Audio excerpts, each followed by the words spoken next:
And we are live. Let's let this kind of hang out for just a second here. Make sure that we're streaming good on all fronts. We got Facebook, YouTube, Periscope, Twitch. Looks like we're good to go. Mile high hello, everybody in Broncos country, and welcome into another episode of the Dove Valley Deep Divers podcast. I am your host, Lance Sanderson, and joining me as usual is my good friend and colleague. He is your Denver Broncos insider and Mile High Huddle senior NFL draft analyst, the one and only Erick Trickel. Erick, what's going on, man? We didn't get a chance to really kind of sit down and chat before we had to go live. Had some technical difficulties on your end that we had to kind of work our way through. But dude, what's going on, man? How are you doing? I'm doing all right. I'm really bummed because my boss at my day job is leaving. His last day is next Thursday. And he's one of those bosses where that he just makes the day enjoyable, especially working security at a courthouse with some of the people that we have to deal with. Like, just made it super enjoyable, made the days go by pretty fast. And it's just going to suck. I'm going to end up missing him and everything like that. Still going to be in communication with him, go out fishing with him, stuff like that, go out to his land and hang out and stuff. But yeah, just a little bummed about that. Super excited to be back talking about this. Super excited about the topic today because I absolutely love this rule change that they have. Yes. And just in a generally good mood for once. Yeah. Hey, you know what? That's a far cry different than what we've talked about over the last couple of weeks, just you and me personally. Today was a kind of a rough day on my end, actually. I had a major technical difficulty with the semi that I drive and ended up getting stuck for 2 hours waiting on a mechanic to get it fixed and whatnot. So really kind of sucked, but whatever. I mean, that is what it is. Now, today, guys, we have a very interesting topic of conversation at hand. On Tuesday, earlier this week, the owners voted and passed a new rule regarding how coaching hires happen in the NFL, specifically for coordinator positions and specifically for how these interviews at one time were blocked before. Now, Erick, you have the rule and the communication from the NFL directly in front of you. Let's just read that off really fast and kind of explain what's going on here. So just going to read the new thing for it. After the conclusion of the regular season through March 1st, clubs are prohibited from denying an assistant coach the opportunity to interview with a new team for a bona fide offensive coordinator, defensive coordinator, or special teams coordinator position. Any dispute regarding whether the new team is offering a bona fide position will be submitted promptly to the commissioner, whose determination shall be final, binding, and not subject to further review. The commissioner shall be authorized to request any information that he deems necessary from the clubs involved in the dispute, and he may consult the Workplace Diversity Committee and Diversity Advisory Panel at his discretion. Criteria for hiring a club: in order for permission to be automatically granted, such a request cannot be for a shared position. A shared position is defined to include if there is another coach or consultant at the same position. If there is a coach or consultant who has a similar responsibility title with the prefix co, if on the side of the ball for which permission is sought, there is a coach or consultant who has any coordinating responsibility, run game, pass game coordinator, etc. Permission is sought or had such responsibility the prior season. In order to ask permission, there can be no assistant coach on the hiring club staff who has the title of assistant head coach or its equivalent. For the purposes of this policy, the coordinator, offensive, defensive, or special teams, is defined as an individual whose job's responsibility at least leads, coordinates all team meetings on his side of the ball, reports directly to the head coach, and supervises the position coaches on their side of the ball, and must play a role in the development of the game plan, but is not required to call the plays during the games. And then there's a bunch more amendments about it, but the first part is the big thing about it, about not denying position coaches from interviewing for what would be a position coach, because the old rule was technically that the offensive coordinator, defensive coordinator, special teams coordinator, those were all still assistant coaching positions. They were treated as equally as a quarterback coach, a wide receivers coach, things like that. So teams were able to block them because that's what it is. Well, the rule isn't so much that you can't block anymore. Really, you still can, depending on other things that are going on with it. You just cannot block for them because those are now considered a promotion. So that's the big thing about it. I absolutely love this. I think that this should have been in place for a while now. I absolutely hated this rule. I think the rule was stupid. That basically the classification that those weren't promotions just was nonsense to me. So looking at it with this is you have a supervisor, you have your assistant supervisors, and then you have just in my case, we'll just go with security officers, just using my day job as an example here. And so assistant supervisor is a promotion, but with this rule in place, say at my day job, I wouldn't be able to interview for one. Like if my company seemed that it's just stupid. Yeah, the whole blocking of former of current coaches and being able to interview for like a coordinator position, whether it be offensive, defensive, special teams, anything like that. If you're qualified, you should be able to interview for that and also be able to accept that job. And prior to this actually happening, this happened several times, even as early as last year. The San Francisco 49ers, I believe, tried to block the Denver Broncos from hiring Rich Scangarello. They also did, in fact, block Matt LaFleur, who was just hired on as the Green Bay Packers head coach. They blocked Matt LaFleur from interviewing his brother to be the offensive coordinator. I believe he was the passing game coordinator in San Francisco this last year. So, I mean, this rule happens a lot, and it's one that is, quite frankly, there's no other term for it. It's BS, and I can't say what I actually want to say about it, but the change in it is 100% a great thing here.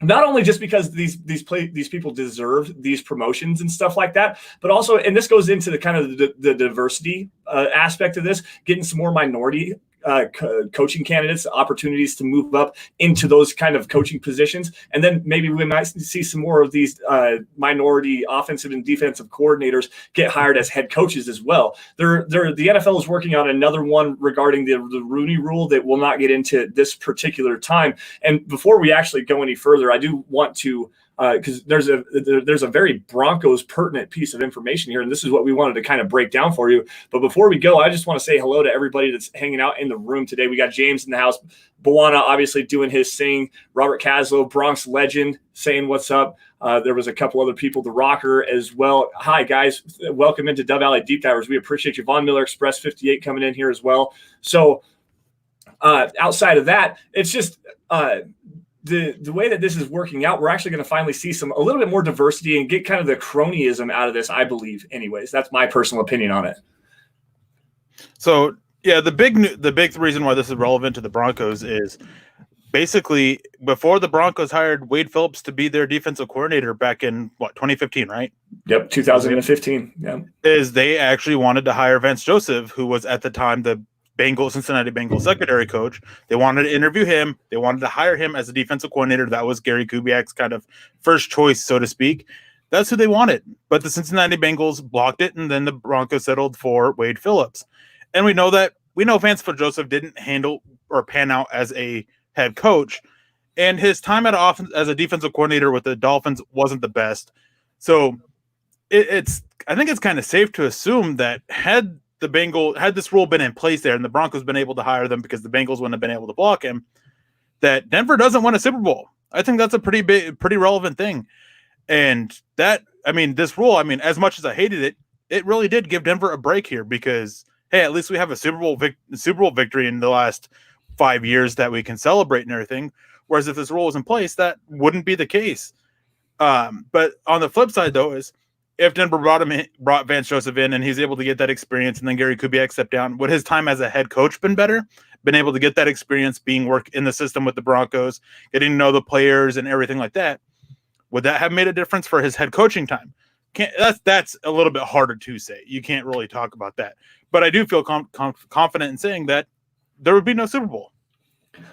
I actually kind of agree with you on that. However, I do want to disagree just a little bit here. The reason why, and this, I went back and did a little bit of research before we got going tonight, and going back to the 2015 season when the Broncos hired Gary Kubiak, there was a big connection, obviously, because Vance Joseph was the secondary coach in Houston with Gary Kubiak and Wade Phillips from 2011 to 2014. And during that time, as a secondary coach with Kareem Jackson, with Jonathan Joseph, he had DJ Swearinger in there for a little bit. There are a couple other names that I forget. He had it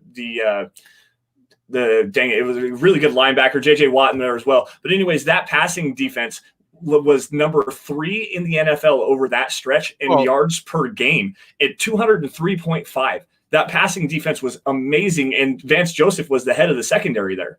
Which that's great, but how much of that also was because of Wade Phillips' scheme and his able to coordinate and game plan for it? That wasn't his response. That wasn't Wade or Vance Joseph's responsibility. So while his secondary did do well, and he did do a good job developing players, don't get me wrong. That was perfect. That was actually a good thing with Vance Joseph. He was a very solid or good defensive backs coach, but we can't sit here and attribute the success of the whole unit, the whole passing defense, to him when it was Wade Phillips that was making the stuff for it. And as for his 1 year as a defensive coordinator in Miami, there was a lot of other factors. That Miami defense wasn't super talented. They had dealt with a lot of injuries and everything. And he did all right, but that's the one thing that we can go to with his time as an actual defensive coordinator and to give us some idea. So, I mean, we can't jump on the whole passing stats for that. For Houston. Well, no, I got another interesting one, and it wasn't necessarily just for Houston. This goes back into his time at Cincinnati. So after he left Houston, he was the secondary coach for the Cincinnati Bengals. Over the time that he was there, the 2 years that he was there, the Cincinnati Bengals led the NFL in interceptions, 41 total in 2 years. So there's a lot to like about Vance Joseph. And then the whole leader of men deal, the way all of his players respected him and everything like that. There's a reason why the Broncos wanted to bring him on as their defensive coordinator. A lot of it was, again, just the Gary Kubiak connection, but a young, bright, up and coming kind of a defensive mind that was actually had a lot of success coaching just in the secondary. And look at the players that he had in, let's just say in Houston, then Jonathan Joseph, Kareem Jackson. He goes into Denver. He has Aqib Talib and Chris Harris Jr. He had the no-fly zone. That defense, there's a lot of great talent there to work with. I'm not saying that he could have schemed it the way that Wade did, but to say that they were going to have a massive drop-off where they weren't going to be at least playoff contenders, Super Bowl contenders, I don't believe that. But at the same time, because of Wade Phillips and because of the work that the defense did, that just the fact that this rule wasn't in place back in 2015 literally did buy the Broncos a Super Bowl championship in Super Bowl 50. There's no ifs, ands, or buts about it. And I think that one thing, too, as you mentioned Aqib Talib and Chris Harris, is that another reason why this is a good thing is Wade Phillips actually had the temperament and the ability to handle those personalities. Vance Joseph didn't. We saw that as a head coach. As his time as a defensive coordinator with Miami, we saw he didn't have the ability to basically control those types of personalities. So that is something that has to be a factor as well. Yeah, no, absolutely. I totally agree with that. And then just outside of not being hired for the defensive coordinator position, the struggles that he had in Miami, that he fielded 13 different starting rotations in that team, with all the injuries, very little talent down that way. They were 30th in points or something like that year. But even despite all of that, he was still very well regarded around the league as a bright young defensive mind, and that was a big reason why, again, he comes back to Denver and gets that head coaching job. And then it just turned into it. I'm not saying Vance did anything necessarily wrong, but at the same time, he was completely in over his head. There was no way that he was ready for that kind of a jump just to go that fast. He needed to have that transition period to be able to really kind of set his roots and start to grow as a coach even more, and to get jumped into that head coaching position where now, and they tried to surround him with some good hires. They brought in Mike McCoy as the offensive coordinator. That ended up not working out just because McCoy is so complicated, and Vance just didn't know how to really crack the whip if he needed to. He was more of your buddy than more of the strict, dictatorial kind of a head coach that you see. Vic Fangio is doing a lot better with that right now. He's still buddy, but with his experience in the NFL, multiple times being a defensive coordinator, traveling around the NFL for 30 years now, he has been around a bunch of different kinds of personalities. Not saying Vance Joseph hasn't, but at least Vic has an idea of how to go about that and be able to rein those kind of players in. Yeah, and just to move, I mean, we can continue to talk about this all night long, but just to move the conversation along a little bit, obviously, I think we should just talk briefly about Joe Flacco and the Jets and all this stuff like that. And I know a lot of Bronco fans had issues with him saying that he's not here to teach Drew Lock, which he's not wrong. That's not the quarterback's responsibility. I mean, Joe Flacco, as stupid as it was, he was brought in to be the starter. His job wasn't to develop Drew Lock. That was the job of the offensive coordinator and the quarterback coach. That is their job. And it's on Drew Lock as well. I mean, there are things that you can pick up from the starting quarterback by watching them, but it's not their job to mentor. It's not their job to teach them. It's just not. That's not what they're getting paid for to do. Now, with the Jets, I'm pretty sure he's being brought in to be the backup quarterback. This is a little bit different. If you're the backup quarterback, then you want to do what you can to get the young guy starting in front of you, in this case, Sam Darnold, to be ready, to improve, and teach him what you can to help him. So we'll see what happens if Joe Flacco continues to have the attitude that it's not his responsibility to teach Sam Darnold as a backup quarterback. Then it just tells us all we need to know about Joe Flacco. He just doesn't care. I don't think he cares really at all. So we'll see what happens with that. For the most part, it's whatever to me. Sam Darnold's their quarterback. Sam Darnold has potential to be good. I'm going to focus on that. If Joe Flacco ends up being the starter when Denver has to play them, week 2, week 3, whenever it is after they have to play the Jets, maybe week 4, whenever it is that they have to play the Jets, maybe Joe Flacco's the quarterback there, and Von Miller can get 20 sacks a game because the statue won't move.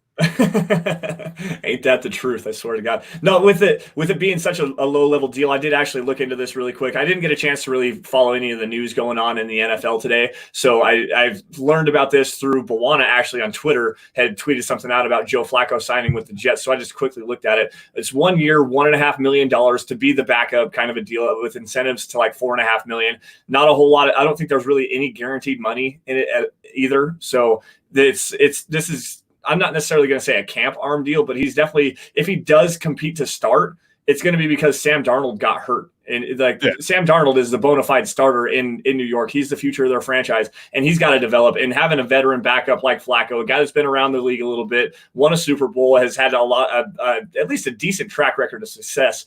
Why not have a guy like that behind a young guy that really needs to learn and grow, especially given the struggles that he has had? Now, the offensive line, especially if Flacco gets out there, oh my goodness, this is going to be atrocious to watch. Wow. But still, it's just with this whole signing is just to be the backup. There's really nothing noteworthy there. It's not kind of more waste of breath to even talk about it than it is actually news. So the big thing too is that he's being brought in to be the backup quarterback. You can tell that just by looking at who the other quarterbacks the Jets have on their roster. Mike White, yeah, he's not cutting it. David Fales, yeah, he's not going to do it. James Morgan is the other guy who maybe with development he can be. So he could be that number 3 quarterback that depth or that practice squad quarterback. But Joe Flacco, he's the backup, and it's whatever. Like it really is. I've seen a lot of Bronco fans not like flipping out about it, but just like getting in, like just being very, I don't know, like harsh about it, about the Jets. Like it makes sense on the Jets' part. Their quarterback room was atrocious out after Sam Darnold, and Sam Darnold has had issues staying out there on the field. So it makes sense on their part to go get a veteran guy. But for Denver, it doesn't matter. Like Joe Flacco was on the roster. He was terrible when he played. Like move on. Yep.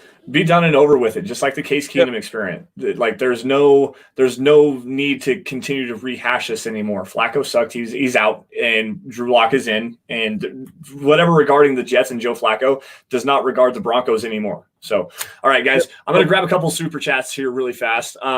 I got Bronx Legend coming in early here. Excuse me. $5 donation. A little caught up today, but got to show some love to a dope pod. # State of Beating. # Denver Broncos for life. Bronx, we appreciate you joining in, man. Hopefully you got to stay in and ask another couple of questions. If not, hopefully you stay on or get on after the fact. Listen to this as a podcast on Apple Podcasts, iTunes, Stitcher, Spotify, wherever that is. We appreciate your support, man. You're one of the true super chat superstars for the Huddle Up Podcast Network. See here, there was another couple down here, and then after that, we'll get to some just quick matters of business, the follows and everything like that. I got them for you. Oh, thank you. Nad Ludlow jumping in, $2 donation. Nad, thanks for joining us again. We appreciate you, man. Nothing to say. Hopefully you can open your voice just a little bit. Terry coming in from Canada, $2 donation showing that Denver Broncos country is not a geographic location. It is a # state of being with the # Erick's Tie Rocks. Attaboy. I don't know. That one's not quite as cool as the Broncos one. I like it though. It looks decent. It's definitely a little bit better in person or everything with the way the blue is and everything. It doesn't show up on camera very well. But this is actually my favorite tie that I own. Yeah, it's my favorite tie that I own. It's got special meaning to me. So yeah, you look sharp every single day. I need to go shave really bad. I had a long day at work, guys. Just give me a break here, okay?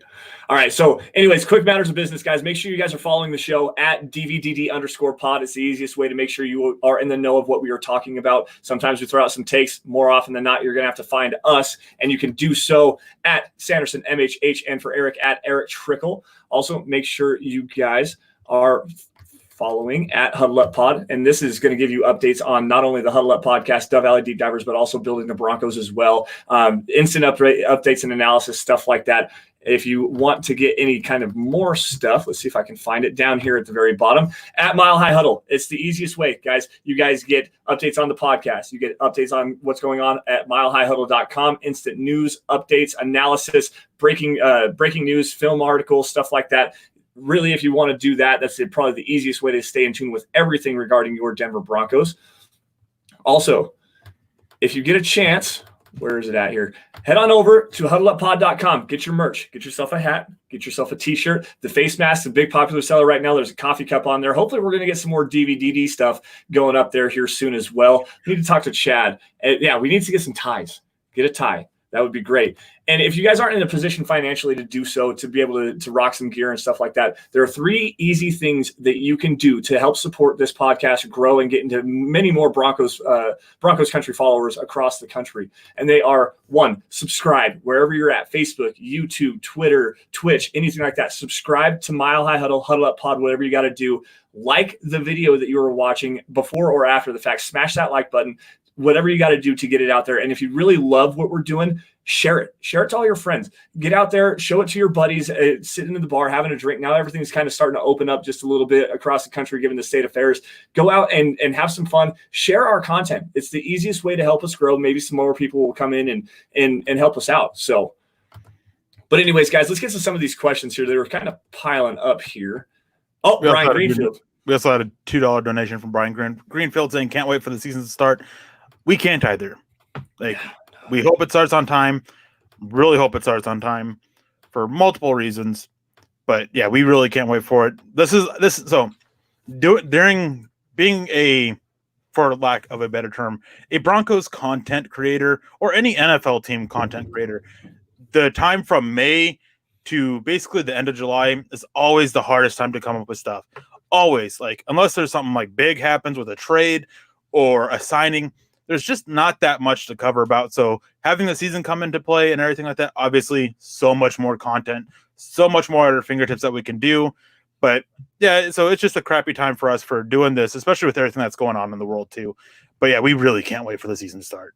Yeah, no, I'm so ready to get back to some news, some quotes and stuff like that. Maybe get some more content going. I've been struggling with some ideas here lately. I know I got those film pieces I've been promising. Those are going to get started on this weekend, hopefully. But there's an interesting question here above where Terry put his super chat in here from Robert Caslow. So coaches can be hired sooner now. Not yet. Not yes, but also not no. This is a big thing as far as interviewing candidates that aren't coordinators already. And I believe that this rule only directly applies to coordinator positions. I don't think it actually applies to the head coaching positions. It also does. It does apply to the front office as well. I was going to say it does apply to the front office as well. The biggest thing is that the head coaching position was always a promotion. Always. Yeah. So it's from any position, at the time, any assistant, which included the coordinators, the head coach, that was a promotion. Basically what this rule is saying now is there's now 3 tiers for coaching positions. You have your head coach, you have your coordinators, and then you have your position coaches, your assistant coaches, stuff like that. So it's now broken down into those 3 tiers. So it's always been that, and it also does apply for certain front office positions, general manager, vice president of player personnel, I think is what it is, and a few other positions as well that it applies to in the front office. Doesn't really mean that they can hire them sooner. It just means that they can't block them anymore. Yeah. I mean, as far as I haven't seen anything if they changed this or not. I know they're discussing it about teams in the playoffs. Everything I've seen is that is still the same. But again, I haven't checked anything about this since Monday when this news broke or Tuesday, whenever it was. That was Tuesday. Well, I don't know if that's a change, but that stuff has changed since then. But no, it hasn't really made it so that they can get hired sooner. And I gotta say something is Buona Why are you sitting there telling people I'm 6'6"? Man, I appreciate it, but man, that's like 6 extra inches there. Hey, if I was 6'6" though, my BMI would actually be a lot better. Being 6 foot 300 pounds compared to 6'6", 300 pounds, it'd be a little bit better. Yeah. All right, James with a good question here coming in. Didn't other teams once want Vance, though, when he was a DB coach in Cincinnati? Yes. Actually, I had this written down here as something I was going to go off on a spiel about. The San Francisco 49ers were really interested, according to the Denver Post at the time. They were very interested in Vance Joseph as the defensive coordinator and also as the assistant head coach as well. So that would have been a promotion, but the Bengals blocked him from being able to do so. Even though it was an assistant head coach, they would technically have been a promotion for him, especially coming out of the secondary position. Well, it would have been a position to him, but to the NFL, assistant head coach is still not a promote considered. Right, which is absolutely garbage. Now, I do want to kind of go back to that, just when these coaches can be hired, because this is something that I completely and totally disagree with, that these coaches are getting hired in early January when there's some teams that can't even, like, if you're still in the playoffs, your coordinators and your position coaches and stuff like that, they are not allowed to interview for these positions unless you have a bye week. So if you're in a first round bye, so like say the Kansas City Chiefs last year, they had a first round bye. Erick Bieniemy could have interviewed for a number of head coaching positions. Who else? For example, Dan Quinn. This is the most recent one that I can think of that was on a first round bye that interviewed with the Atlanta Falcons when he was a defensive coordinator in Seattle, and then ended up so the Falcons fell in love with Dan Quinn. I believe they did a second interview with him and decided we're going to wait until the Seahawks are completely out of the playoffs until we hire our head coach. And they ended up hiring Dan Quinn after the Seahawks, I believe, was that the Super Bowl that they lost to the Patriots? I don't remember, but the San Francisco 49ers also did that with Kyle Shanahan. Yes, they did. Anyway, so like, I don't believe that you should be able to interview a coaching candidate until after the Super Bowl completely, and like get all these guys an even playing field so where that they can go out and interview collectively and give everybody a fair shot at least an opportunity to go and get these kind of promotions. That's just my personal view on it. But there's a lot of people that completely and totally disagree with me. So here's the issue with that is those teams that aren't hiring the coaches, guess what? They now have a huge advantage when it comes to the draft. They have their coaches in play. They know what scheme they're going to be running. They have the advantage over teams that are still looking for a coach, have to sit there and go and wait for it. Well, they're sitting there, they're scouting. They're doing what work they can. So while it would be fair for all coaches that are hiring a coach to be working on the same grounds, you can't have to wait for a coach, it's still giving them other teams a huge advantage. So it's just an issue. Like, you can't be fair to everyone. In this case, I think that the way that the coaching is, that with interviewing and stuff like that, I think it's perfectly fair that way. If you fall in love with the coach that's still in the playoffs and makes the Super Bowl, then wait. Like the 49ers did. Wait like the Falcons did. Just wait. You can sit there, at least that way, if you're the general manager and you have that commitment from them, you can sit there and you can start working on trying to figure out what staff that they want, things like that, providing suggestions. You can get your scouting department going on the draft and finding guys that fit the scheme that coach wants to run. So I think that, while it's not perfectly fair, I think that's the fairest way you're going to get it. No, that's fair. That's completely and totally fair. I mean, I never thought about that as far as that aspect goes, just the scouting and everything like that. But to give everybody at least a same level competitive advantage, I don't know how you would be able to regulate that. There's no way that you could say, well, you guys don't get to scout anybody until after the Super Bowl or anything like that. Because you've got the Senior Bowl, you've got the Collegiate Bowl, you've got the Shrine Game, like all those games are going on in January right now. So everybody's scouting everybody as it is. If you don't have a scheme in place, how are you supposed to be able to scout these players and whatnot as far as building a board and making stuff? I never thought of that kind of an angle. So that's an interesting point. And I'm glad you brought that up. It's just, I don't know, going at face value, if you realign some stuff and make it so that everybody has to wait until after the Super Bowl to be able to hire, it makes it at least on an even keel, an even playing ground, because I firmly believe that Erick Bieniemy, even though he did say that he didn't want to like go out and talk to a bunch of teams, he only was like looking at 2 or 3 specific places. Erick Bieniemy being able to interview for every single one of those jobs at any given time would have been more beneficial, I think, to those other teams that really kind of wanted him to come in. That's a semantics argument, and it's really kind of a hard one to make, though. Yeah. So, guys, go ahead and ask what questions you have. We're going to move on from the coaching discussion from this. And there's actually something else that I wanted to talk to you about that involved the Broncos, but I can't remember what it was now. So hold on just a second, because there was a really good question here. Buwana coming in here. Any thoughts on the onside kick talks? Now, this is I want to interrupt you real quick. If they go to this rule that they're proposing about what the 4th and 15 from the 25, yep. If they go to that, man, Denver is so screwed. Patrick Mahomes, are you kidding me? This is such a rule in favor for the Chiefs. Like, man, like I like the rule. Don't get me wrong. Mm-hmm. Man, it's going to be so hard against the Chiefs. Like, they can just go for that every single time. Like, well, there was an amendment to that rule. So what it was you could either choose to do the onside kick like normal, which with the new kicking rules has dropped from it was 21% or something like that over 2017 to 2019. The onside kick was actually recovered by the kicking team, and it dropped with the new rules and everything down to 6%. It was a big reason as to why they're wanting to make this rule is because the same thing with the PAT attempts, the extra points. It was such a high success rate that they wanted to make it a little bit more difficult. Well, now they've made it so difficult on the kicking game to get that onside kick recovered that they have to kind of find some other way to amend this as well. Now, with the 4th and 15 from the 25, if you're going to go and try to do that, yeah, Mahomes, Aaron Rodgers, there's a handful of elite quarterbacks that you can probably trust in that situation. Maybe Russell Wilson, Drew Brees. I don't know about Tom Brady right now.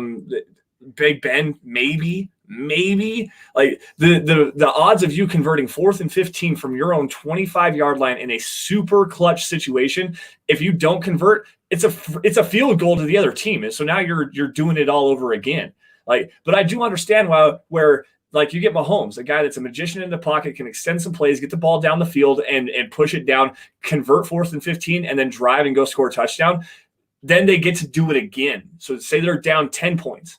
Which I don't believe that's going to happen with that offense. But say that Patrick Mahomes and the Chiefs are down 10 points inside of 2 minutes, and they score a touchdown. They go again to do the onside kick. That they convert the 4th and 15 and drive down again. You've given them back-to-back possessions and had to make them drive the entire length of the field to do so, and the other team never even gets to touch the football. But you can only do it twice. So you can only do that rule 2 times during any time in the game. I don't know. I agree that there's something wrong with the onside kicking and everything, but I don't mind the rule. But it's still going to be such a big advantage for certain teams with quarterbacks. I don't think it's the right way to go. I think that. So one thing that I think that also basically my opinion as to how they would make that I'd be perfectly fine with this rule. You have to be down. Yeah, you can't be winning the game and go for this. Yeah, and I think you are winning and you want an onside kick, you have to do it normally. Yep. It can only be if you are down. And I didn't know about the. I want to say too is I didn't know about the twice a game thing. I just saw the 4th and 15 and all that stuff like that. I didn't know that there's a limit to it. So so you can only do that twice. You can only do that twice in a game, and that was from Tom Pelissero on his Twitter account. I saw that earlier today. That you can only do that twice in a game, and I don't know if they have amended it to where you have to be down doing so. But if it's not when you're down, that's a completely and totally unfair advantage. Like if you're doing an onside kick, unless it's a surprise onside, like what the Saints did in the Super Bowl. We've seen it a few times. If you're going to do an onside kick, you better be down and be ready to lose the game. Now, This goes into another sub-argument on that. If you're allowing a 4th and 15 inside at your opponent's 25-yard line, if you're on defense and you allow that to happen, you deserve to lose. You really do. You need one play, and that's it. And you let up 4th and 15, you deserve to lose that game. So Brian Greenfield says that don't like the new rule. If you're losing, you shouldn't have any chance that easy to get back into the game. 4th and 15 is not easy. It is not an easy way to get back into the game. You have one shot to get 15 yards. And while that does, I mean, obviously it can happen, it's not an easy chance. I think that the percentages of like 4th and 10 pluses is actually closer to the old onside kick percentage. I can't remember what it is off the top of my head. I think it's closer to that, like 25 to 30%. So it still is it's a decent way to sit there and try to find balance. Because right now there's almost zero chance of getting it. If you're down by 2 scores, then unless you get a turnover, then you're not going to get back into it. 4th and 15, you convert that. Otherwise, the other team is in field goal range, and you're down even more. Yep, it's that simple. Like that's just my thing on it. And people keep asking me about my midichlorians level and everything like that. My midichlorian level is over 9,000. James actually said something down here, and it was a question from Nad, I believe. Let me see if I can find the comment. Was asking Bawana to get us to answer a question from Nad. That was one. Okay, sorry. Now I see it. I just scrolled right to it. Let's see here. Bear with me, guys. Let me go see if I can't find some more of these questions really fast. Right. It's a disaster for Denver because of the Chiefs, because of Patrick Mahomes. And I said that before I knew that they could go for it over twice a game, or couldn't go for it more than twice a game. Because the Chiefs with Patrick Mahomes and Tyreek Hill, it's not because I don't think Denver can convert that. It's just because I think I thought at the time that with no limit that just Chiefs can just do that all game long and just be fine. Yeah. All right. So Ashish coming in on Facebook. Don't want to ignore any of our Facebook followers here. Going back again to the offseason moves. What do you think were some of the hits and misses? Adding Jarrell Casey for a 7th rounder was good. Judy and Hamler could be game changers, but overpaying Gordon. I think we should have re-signed Will Parks since he was so cheap. This is actually a pretty good question. Now, to me, the Jarrell Casey acquisition might have been John Elway's greatest move of all of the offseason, to go out and get a perennial Pro Bowl player that fit a need immediately, fits the scheme as well. It was an amazing acquisition. The contract is manageable. He's signed through 2022. There's not a whole lot of guaranteed money, if any, left at all. So if he does have that fall off, I believe he is over 30 now. So if he does have that fall off in production playing the defensive line, they can get out of that deal. They only give up a 7th round pick for a guy that is widely considered one of the top probably 10 interior pass rushers on the defensive line. Like this, it was an absolutely amazing move. Exquisite stuff from John Elway there. Now, Will Parks, we've broke this one down a couple times regarding Will Parks. He wanted the opportunity to start, and he wasn't going to get that in Denver. Not with Justin Simmons, not with Kareem Jackson. He wanted the opportunity to start, and he actually took less money to go to Philadelphia than he had. He had other offers more. I think, what did you say, like $4 million, $5 million? He ended up taking like $1.5 million to go back to Philadelphia, where he's from, and he loves that city. He's a philanthropist at heart. He likes to take care of the community, and he wants to go see Philadelphia start to thrive, and he's going to be a big part of that, not only on the field for the Eagles, where he does have a chance to start, but also off the field and help the city of Philadelphia grow and heal, because they're struggling that way, man. Yeah, and so before I get back to this, I just want to say is that the number that I saw, which was from 2017, has 4th downs that are 10 plus, be at, I think right here is at 25%. It was the highest one, and it goes down by yard. I think that, at 19, it jumps up to like 31%. So that's a weird thing.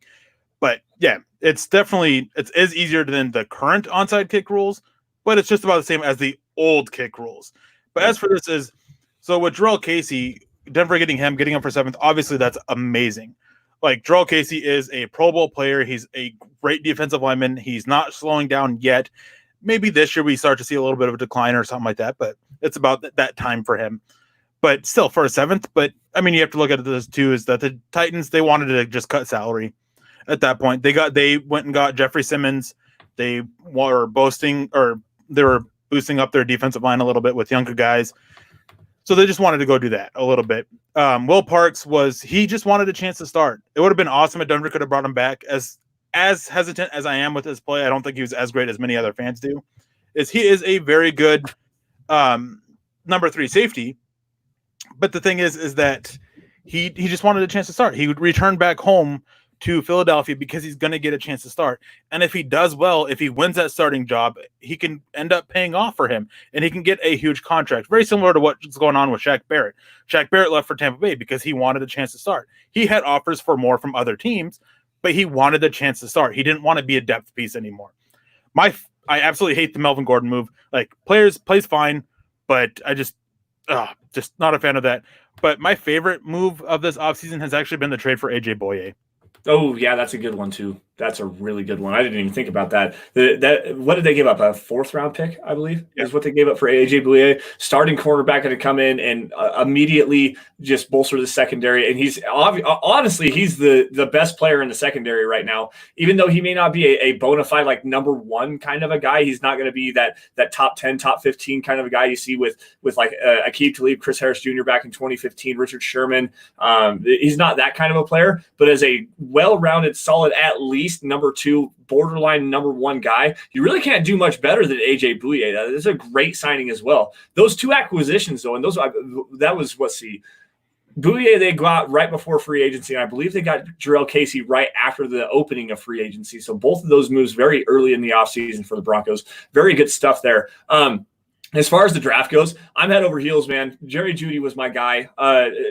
He was number 1 rated wide receiver or at least according to me. KJ Hamler bringing that speed element. I think that we're going to see a lot of really big things from this Broncos offense.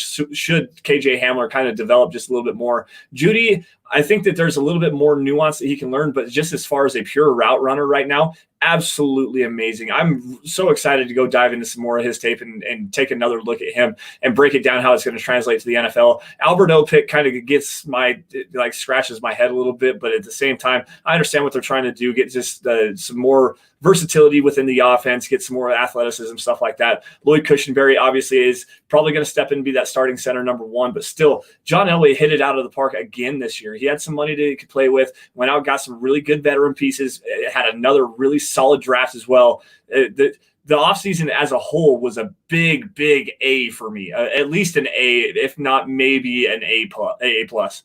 Like, it's just an amazing job by Elway. So before going on, got to throw this out there. The boss man comes in with a $20 donation.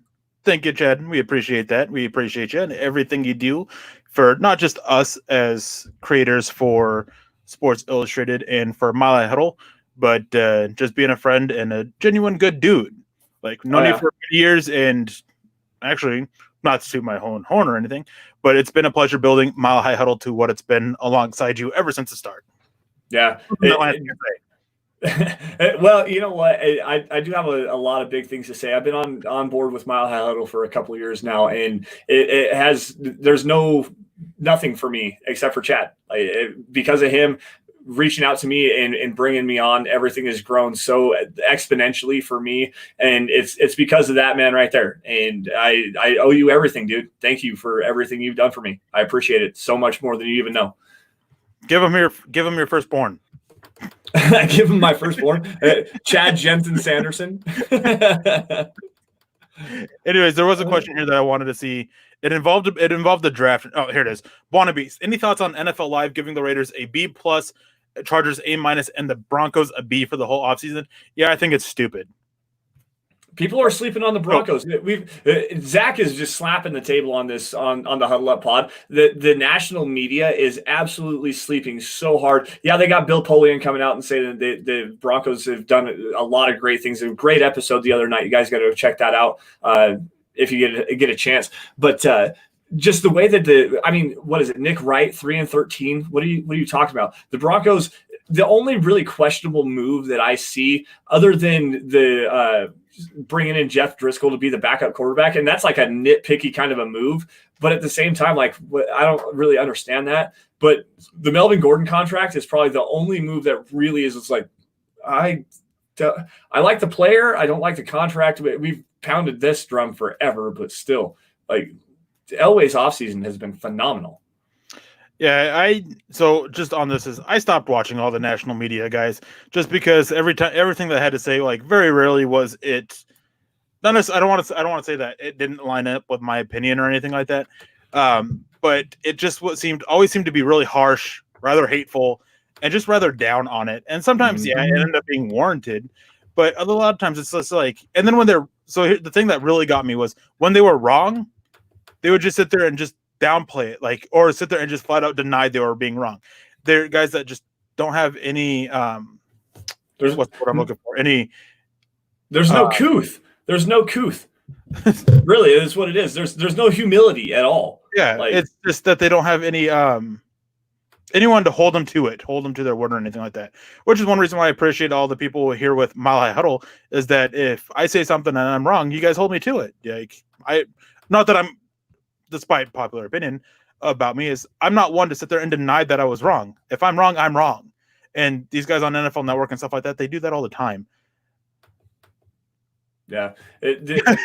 Look at what Stephen A. Smith did. What was it, last year, I believe, in leading up to the NFL draft, calling Dwayne Haskins a better runner of the no accountability. Yep, there's no accountability. Thank you, Manny, for that. To fill our mouth with words. We appreciate that. But anyways, Stephen A. Smith, going back 2019 NFL draft, called Dwayne Haskins, who was probably the most pure pocket passer in the draft, called him a better runner than thrower. I think he had like less than 100 yards total rushing in his career at Ohio State. Like, he rarely ran the football. And Stephen A. Smith is like, oh, he's a way better runner than he is a thrower. And everyone just trashed him. And then he doubled down. He's like, in my opinion, he's a better runner than he is a thrower. It's like, you clearly have no idea what you're talking about. Clearly. I don't really want to get into that situation, but I do want to answer this question. Hey, guys. From Dareville Leonard, hey guys, my question is, why has Denver wasted so many years on quarterbacks after Peyton Manning retired when the team could just invest in a solid or said QB at one time? Biggest thing is quarterback is just so hard to find. They took shots that they thought were right and they ended up being wrong, and they're just trying to bounce back from that and find that quarterback. Hopefully Drew Lock is it. If Drew Lock's not it, then they're going to take another shot. Well, and to answer this really kind of specifically and give you some names here, it's not that they wasted a whole lot of years, but they did provide a lot of ammo. Like, they went out, they traded up for Paxton Lynch. They brought back Brock Osweiler to be the backup. They traded for Mark Sanchez. Like, they brought in a whole bunch of names, and yes, those names ended up not working out. But it's not like they didn't invest in the quarterback position. It's so hard to find a guy. It really is. Paxton Lynch obviously didn't have it between the head. Trevor Siemian was just not athletically gifted enough to be the guy. Mark Sanchez, he of the butt fumble. You've got Joe Flacco, Case Keenum. Like, they invested a lot of money in Joe Flacco and Case Keenum. They invested a lot of draft capital into a lot of these guys. It's not that they didn't make any investments. They just didn't hit on any of these players. Like, this, it's so hard to find that franchise quarterback. The only one they really wasted a lot of time on was Trevor Siemian. Yeah, they wasted a lot of time, but they gave up what, first and a third, I believe, to move up for Paxton Lynch. They went out and signed Brock Osweiler, and yeah, they only signed him for like $750,000 because the Cleveland Browns owned him like $17 million, so they didn't invest a whole lot of money into him. But then they went out and paid $18 million to Case Keenum. They went out and got Joe Flacco's atrocity of a contract. Like, they have made and invested a lot of time and money and draft capital and everything into the quarterback position. They just haven't found the guy. Hopefully Locke is it, but there's no guaranteeing that. You find a quarterback on luck more than anything. There's no true scouting of a quarterback. There's no real defining anything that you can do to get a quarterback to come in. You find a quarterback on luck, and hopefully the guy pans out. Plain and simple. How many teams, the Cleveland Browns, how many investments have they made in quarterbacks over the last 15 years? And they still don't know if Baker Mayfield's the guy. They still don't know. How many number one overall picks, first round picks, Johnny Manziel, Tim Couch? Like, there's a lot of different times where these teams are investing in the quarterback position, and it just doesn't pan out. Look at the Jacksonville Jaguars. Again, they went out and signed Nick Foles to a huge deal, drafted Gardner Minshew, and they're still in quarterback purgatory. Like, it just doesn't work out sometimes. Darian P comes in with a $2 donation. MHH Combine, I think Eric has backed-end potential. No, my 40 time would be like 5 hours. Like, I don't run. There was a very interesting question going around a couple of weeks ago. It was asking who has the fastest 40 time at Mile High Huddle, and Zach was like, it's probably got to be between like Nick and Lance. I ran a 4.67 when I was in high school. That was the last time I actually had a timed 40. Was a 4.67. So not like overly fast, but for a slow white guy from Wyoming, I'll take it. It's okay. Eric, didn't you say that you ran what when you were in high school? When I was in high school, granted, I was like almost 150 pounds lighter. I ran a 40 that was a 4.49. Yeah. So there's the answer. The fastest man on the fastest man on the Mile High Huddle team is Erick Trickel, actually. No, I'm kind fat now, so I can't run. I don't know. I think I might be able to crack the 4.7 still. Maybe I'd have to train up and lift and actually work out, but I think I could probably crack the 4.7s. To be serious, I think I could probably crack a 5-second 40, but I might die afterwards. But if we did do a combine, though, I have you all beat when it comes to technique. Like, I have you all beat outside of anything that runs. So route running, I don't care about that. Cornerbacks, I don't care about that. Anything in the trenches, I got you all beat. All right, Dennis Woods coming in with a $5 donation. We're gonna have to kind of wrap it up here, guys, to get your questions in if you got them. So, Dennis Woods, $5 donation. Thank you for joining us, Dennis. We appreciate you, man. I agree with Zach. Why in the world are we not trying to get an offensive tackle? Our only weakness, Peterson. I'm guessing Peters is what you're saying there. Hashtag state of being from Michigan. Hashtag Denver Broncos for life. Hey, dude, thanks for joining us. The geographic location. No, absolutely not. It is a state of being. We appreciate that, man. I am also with Zach on this one. We did our kind of 53-man roster breakdown last week and did our last 4 guys on the roster, the first 4 guys off. And one of the last 4 guys that I have on the roster is currently not even on the roster. It's going to be that veteran offensive tackle. However, it's just that waiting game, man. This is the dull stretch from the end of the draft until the middle of July when the franchise tag hits. We don't have the OTAs right now, the organized team activity, so there's not a whole lot of stuff going on. I imagine the Broncos are out there looking. I know that Jason Peters is that his camp, his agency, I believe, reached out to the Broncos and kind of gauged the interest there as well. But we're really just kind of in that dark period right now. There's not a whole lot of news. I would not expect the Broncos to bring anybody in. I know Zach, I listened to that earlier today, and Zach had said that it's going to be probably within the next month. I don't believe so. I think it's going to be closer towards the training camp side of things. They're going to let this competition go out. They believe in Garrett Bowles, whether everybody else does or not, whether they believe in Juwan James, whether everybody else does or not, and Elijah Wilkinson, they apparently want him to play the tackle position as the swing guy, even though we don't agree with it. Regardless of what we think, regardless of what we want the Broncos to do, John Elway, Vic Fangio, everybody else in Dove Valley, they have their own opinions on these things, and we're just going to have to wait and find out. I think that the Broncos definitely need to go out and get a guy. Kelvin Beachum is the one that really kind of intrigues me the most just because of his familiarity with Mike Munchak, but don't expect that anytime soon. You don't see that kind of a signing right now. It's not even historically. You don't see that. It's like right after the draft. But once you hit the later end of May, once you get to the June area, you're not seeing those kinds of signings very often. Yeah, I think that training camp, whenever that comes around, you might see one there. Let Garrett Bowles see if he can't improve more upon what he did. See if Elijah Wilkinson, who they think can play tackle, if he can get healthy. Juwan James, seeing if he's actually able to stay healthy. I think that's what they're betting on. And everything I've heard, the conversations I've had, I've mentioned Quinn Bailey quite a bit as well. So see what he happens. Charlie, I tried, man. Like, I knew as soon as I saw this question, I knew I was going to end up having to mention him. Like, I've been hounding Lance for ever since the Big Bulls one. I tried so hard. Just not to mention his name. Like, I just want to go one episode without it. But it's hard to do when we take your guys' questions. So. Yeah, that's as Dennis said, it's one of the. He says probably our biggest weakness. I disagree with that. Honestly, if it's really dependent on health. If Garrett Bowles is still healthy and Juwan James is healthy, the Broncos actually do have 2 capable players. And yes, Garrett Bowles, we broke it down. We're not going to get into that anymore. To me, the biggest weakness on this roster right now is the cornerback depth. Absolutely no question. The cornerback depth on this team is hands down the biggest weakness. You've got Michael Ojemudia, a rookie. You've got Devontae Harris, who struggled last year. You've got Devontae Bosby, who was hurt last year. You've got who else? Isaac Yadam, who's possibly transitioning to safety. You've got there's nothing there. There's no depth at the cornerback position on this team at all. And that, to me, is the biggest weakness on this roster. Plain and simple.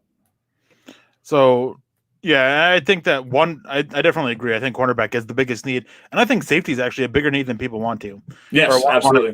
Talk about Kareem Jackson. He's had an issue staying out there on the field. He missed some time last year. And then he also was playing with the injury.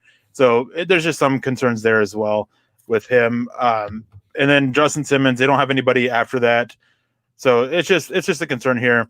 And Darvill comes in. They hadn't. Oh, sorry. Well, let me pull back up. Stop it. Stop touching buttons. They had the opportunity to get Kirk Cousins. They did, but he didn't want to come to Denver. He wanted the more money. He wanted the deal that Minnesota was offering him. Denver didn't want to go and give him that much guaranteed money. 100%. Really, we can say that so far it hasn't worked out for Minnesota. They gave him that contract to take him to the Super Bowl. Have they gotten there yet? No, and that team was very well built too. They had Thielen, they had Diggs, they had Dalvin Cook coming back. They had at least a solid offensive line. The defense, that secondary was very good. Xavier Rhodes, Trey Waynes, Harrison Smith back there. Like they had a very, very well built, two really good pass rushers, Everson Griffin, Danielle Hunter. They had is it Kendricks, I believe? Anthony Barr, excuse me, was the linebacker that they had playing at a very high level. Linval Joseph as well. Like that team was so stacked, and they offered Kirk Cousins 100% guarantees. They like one of the first, if not the first, 100% guaranteed contract in NFL history. Like, how do you say no to that? And you're going to go to the Denver Broncos, who just came off of a 5-11 season. Yeah. So, all righty, guys. I think. Let's see if we can't get another couple in here. If not, we're gonna have to run this down, wind this down, and get out of here tonight. I'm not really seeing anything. Eric, did you see anything that you can?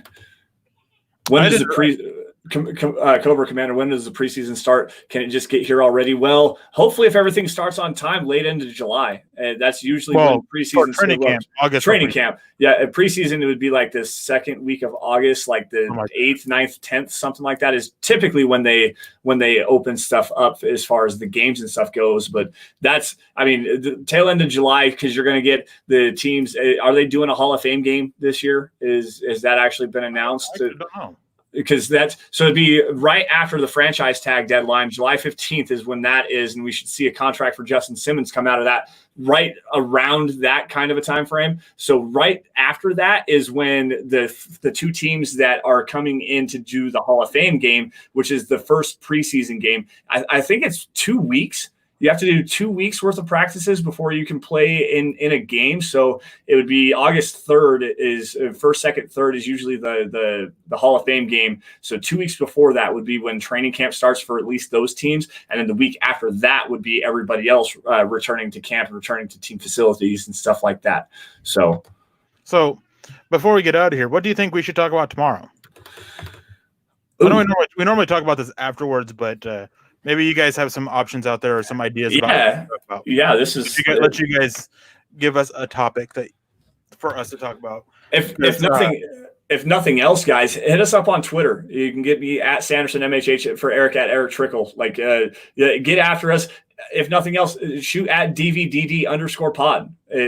Shoot us what you think. What do you guys want us to talk about? We kind of touched on a lot of really interesting topics tonight. That new rule really has me excited. I like that one a lot. Hopefully we're going to see some reform in this too. So a couple things that I was thinking about was that we could talk about like what it is that we look for to decide a guy between a guard or tackle, or the whole safety, out boundary cornerback, nickelback, that kind of stuff. Those are two options as well that we could talk about. Here we go. This is it. This is the one. Great question, Miller 707 champ. If you could bring back any former Bronco player, who would it be? Any player, no matter how long ago. Let's do that one tomorrow. That would be a fun show. That'll be some very interesting conversations. So we'll talk about that definitely for sure tomorrow. Yeah, hey, shout out to Miller 707 champ. Shout out to James for actually pointing that out. I was like, oh, that's a great question. Yes. No, that's going to be the topic for tomorrow, guys. Any one player that you could bring back. And we're going to narrow this down just a little bit, Eric. So let's go. Any one former Bronco player that you could bring back in their prime, let's just say in their prime, that fits a need on this Broncos team. What was that? So you have to bring back any former Broncos player in their prime and put it on this year's Broncos team. Who would it be and why? Oh, that's easy. But we'll talk about it tomorrow. Yeah, we're going to talk about that one tomorrow. For tonight, guys, Make sure, again, you guys are following us at Sanderson MHH and at Erick Trickel on Twitter. You guys can also follow the show at DVDD_pod. Make sure you guys are also following at Huddle Up Pod for instant news on what is going on with the entire podcast network, Huddle Up Pod, building the Broncos, and of course the Dove Valley Deep Divers.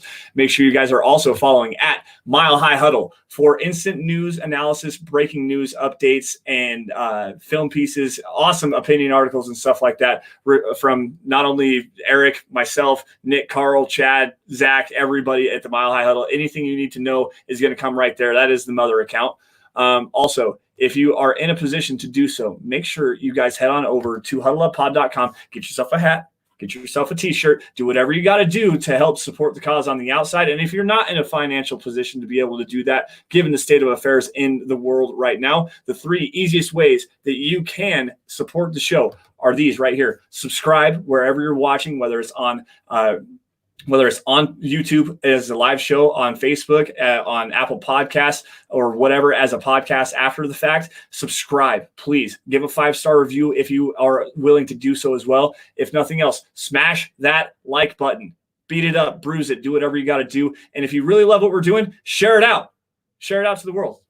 Now, Eric, before we get out of here, any last words? Yes, actually. If you guys haven't done so yet, I've been doing a series breaking down the games for the season. Make sure you guys are going checking out that. They're videos. They're like about 2.5 minutes long.